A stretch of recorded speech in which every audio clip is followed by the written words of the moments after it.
The Holy Gospel according to St. Matthew, the 27th chapter. When morning came, all the chief priests and the elders of the people took counsel against Jesus to put him to death. And they bound him and led him away and delivered him to Pilate, the governor.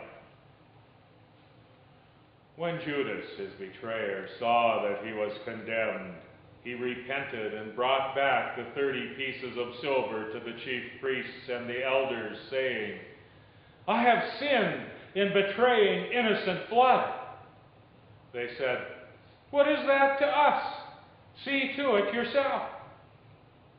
And throwing down the pieces of silver in the temple, he departed, and he went and hanged himself.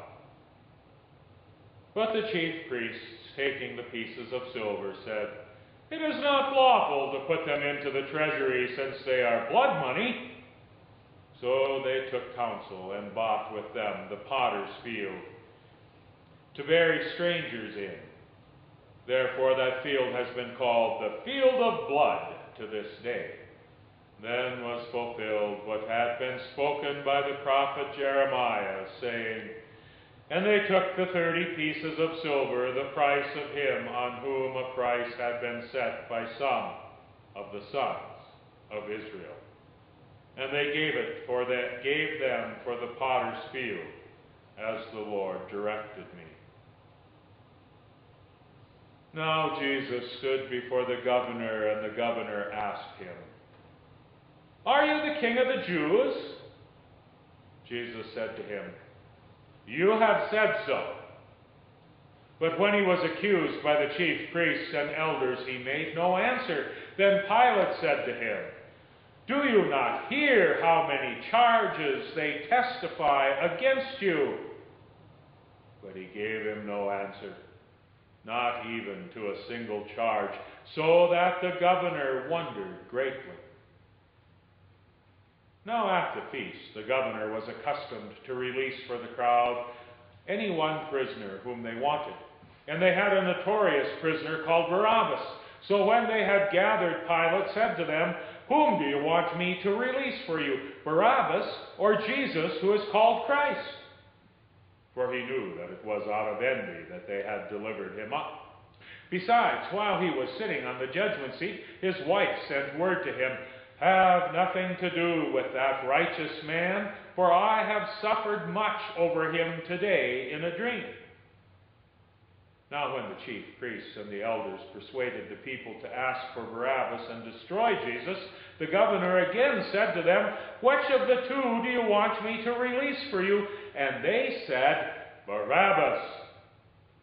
Pilate said to them, "Then what shall I do with Jesus, who is called Christ?" They all said, "Let him be crucified."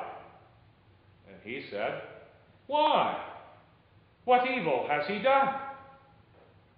But they shouted all the more, "Let him be crucified."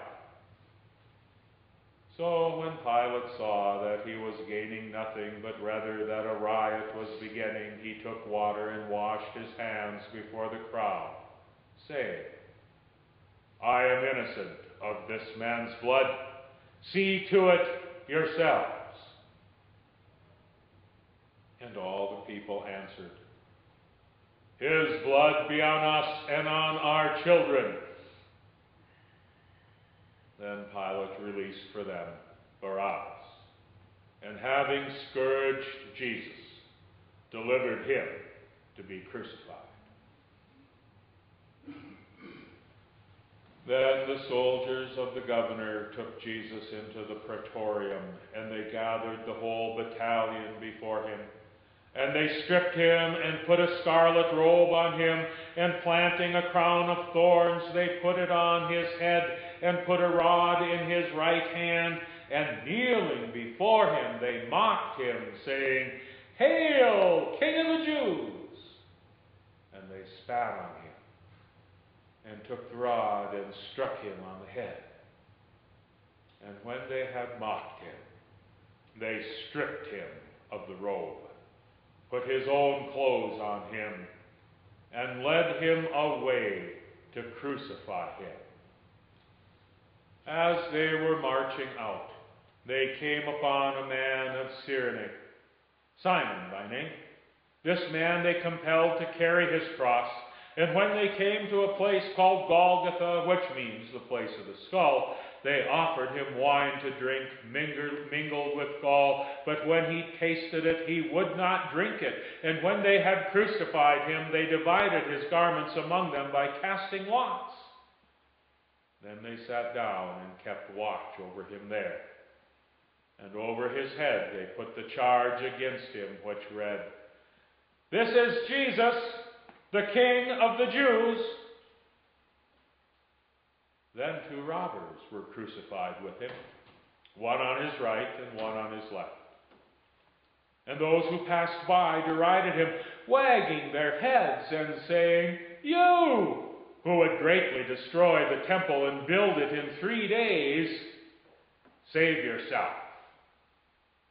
If you are the Son of God, come down from the cross." So also the chief priests with the scribes and elders mocked him, saying, "He saved others. He cannot save himself. He is the King of Israel. Let him come down now from the cross, and we will believe in him. He trusts in God. Let God deliver him now, if he desires him." For he said, "I am the Son of God." And the robbers who were crucified with him also reviled him in the same way. Now from the 6th hour there was darkness over all the land until the ninth hour. And about the 9th hour Jesus cried with a loud voice, "Eli, Eli, lama sabachthani." That is, my God, why hast thou forsaken me?" And some of the bystanders hearing it said, "This man is calling Elijah." And one of them at once ran and took a sponge, filled it with water, and put it on a reed, and gave it to him to drink. But the others said, "Wait, let us see whether Elijah will come to save him."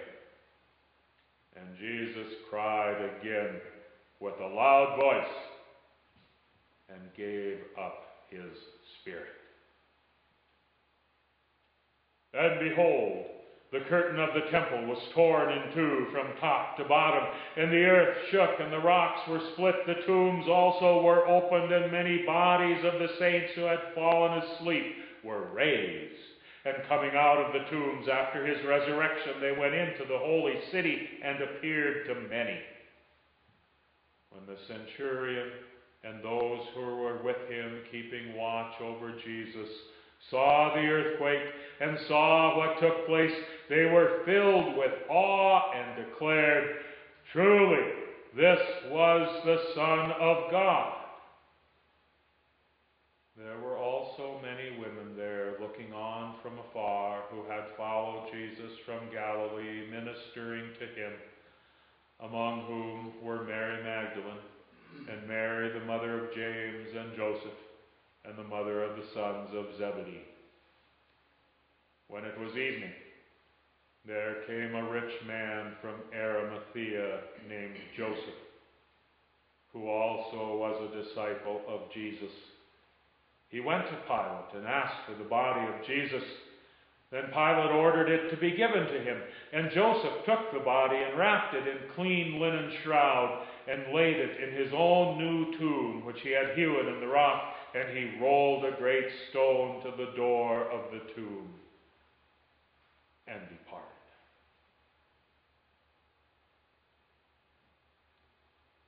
The Gospel of the Lord.